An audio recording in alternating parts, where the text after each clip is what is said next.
Hey, my name is John Adams, and I wrote the house hacking book along with several of my colleagues and friends who took the time to put together their thoughts and some of my customers, their triumphs.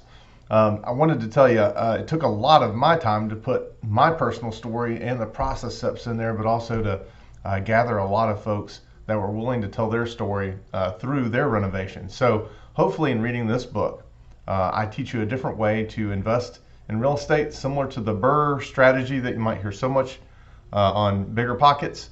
That is what the renovation process is, all in one simple to use loan process. So hopefully this book teaches you a different way to invest. If you're a new investor, basically a great way to learn from my mistakes, and a solid way that you don't get hurt in real estate. So if there's any time that you think you might have a better idea or something I include in the next edition, or new topics for us to cover in new books, or if you just want to reach out to us, man, I appreciate any feedback. Thank you for the read here, and I hope you can review it, and I hope you like it.